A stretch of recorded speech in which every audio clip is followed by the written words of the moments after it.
पाणीपाग विज्ञान पक्षर वर्षा को नहीं आसला आउ एक बड़ अपडेट। प्रबल वर्षा जो 8 जिला को रेड अलर्ट जारी करिछि पाणीपाग विभाग।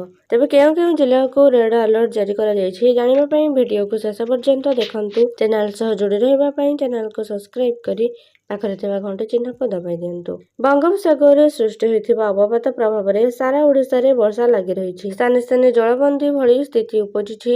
लगाण वर्षा फल रे नदी गुड़िक जलस्तर वृद्धि पाइथिले मध्य परिस्थिति नियंत्रणाधीन रहिथिबा राज्य सरकार पक्षर सूचना दिया जाइछि। वर्षार प्रकोप आहुरी 24 घंटा पर्यंत जारी रहिबो। सोमवार पूर्वाह्न मध्य बरगड़, संबलपुर, सुवर्णपुर, नुआपड़ा और बलांगीर जिले में अति प्रबल अत्यंत प्रबल वर्षा एवं अनुगुल, बौद्ध और कंधमाल जिले में अति प्रबल वर्षा हेबार आशंका थिबार रेड अलर्ट जारी होइछि। एही समय मध्य जाजपुर, कटक, सुंदरगढ़, झारसुगुड़ा, देवगढ़ और ढेंकानाल, कलाहांडी, नवरंगपुर, रायगड़ा और कोरापुट, गंजाम, और नयागढ़ जिले में केतेक अंचल प्रबल अति प्रबल वर्षा हेबार संभावना रहिथिबारु ऑरेंज अलर्ट जारी होइछि। परवर्ती 24 घंटा रे पागरे सुधार आसिबो एवं वर्षा परिमाण कमिबो। तथापि बरगड़, संबलपुर, अनुगुल, सुवर्णपुर, बौद्ध, नुआपड़ा और बलांगीर जिले में केतेक स्थान रे प्रबल अति प्रबल वर्षा हेबाकु थिबारु ऑरेंज अलर्ट जारी करा जाइछि। परवर्ती 2 दिन उत्तर अभ्यंतरीण ओडिसा रे प्रबल वर्षा हेबाकु थिबारु येलो वार्निंग जारी करा जाइछि। अन्य पक्षरे उत्तर पश्चिम बंगोपसागर और संलग्न अंचल रे सृष्टि होइथिबा अवपात अपराह्न 2:30 बेलकु बालेश्वर निकटवर्ती हेबो। चांदीपुर, दीघा मध्य रे उत्तर ओडिसा उपकूल अतिक्रम करिछि। रिपोर्ट लेखाजिबो बेलकु अवपात घंटा प्रति 12 किलोमीटर बेगरे आगकु बढ़िछि। आसंता 12 घंटा मध्य रे पश्चिम और उत्तर पश्चिम दिगरे गति करी